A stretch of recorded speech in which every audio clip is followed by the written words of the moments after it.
আমি এটা ইনস্টল করে নিয়েছি। এবার তোমাদের দেখাই, এই যে এর সাথে যে রিমোটটা দিয়েছে, রিমোটে অন অফ দুটোই আছে, এই যে অন অফ এগুলো আছে। তো এটা দিয়ে আমি এখন অন করে দেখাচ্ছি। এই যে এটা হচ্ছে ফাইনাল। মা কি হলো? ও আচ্ছা, এই যে চলো। মা কি হচ্ছে? কি হচ্ছে ব্যাপারটা বুঝতে পারছি না। যাই হোক, আমিও বুঝছি, তোমাদের বোঝাচ্ছি। তো যাই হোক, এই যে এটা 3টে কালার হবে। এটা একটা হালকা আলো মানে, আর এটা হচ্ছে ওয়ার্ম লাইট যেটা, ওটা হবে। আর এটা ফিট একদম ফ্রেশ যেটা আলো। এটা হাইট তোমার, এটা দেখো নিচ থেকে নিচে স্ট্যান্ডটা এরকম আছে, এটা খুলতে হবে। এই যেখানে স্ক্রু টাইপের গুলো আছে, এগুলো দিয়ে খুলে খুলে, এখানেও একটা আছে, এগুলো খুলে খুলে এগুলোকে লম্বা করা যাবে। আর এর সাথে এই যে স্ট্যান্ড একটা আমি লাগিয়েছি, একটা লাগিয়ে আমার বরের ফোনটা এখানে লাগিয়ে রেখেছি আপাতত।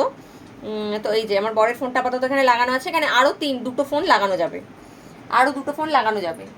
আর হচ্ছে এটা প্রায় 8-9 ফুট মতো লম্বা হবে। মানে এখন আমি ছোট করে রেখেছি, এটা 8-9 ফুট মতো লম্বা হবে। তো এইটাই আমি মেইন কেনার জন্য গেছিলাম। তো তার সাথে আরও কুচি অনেক কিছু কিনে ফেলেছি। তো চলো, কেমন লাগলো অবশ্যই জানিও। ফেসবুক থেকে যারা দেখছো তারা অবশ্যই ফলো করে দিও, আর যারা ইউটিউব থেকে দেখছো তারা অবশ্যই চ্যানেলটা সাবস্ক্রাইব করে দিও। চলো টাটা।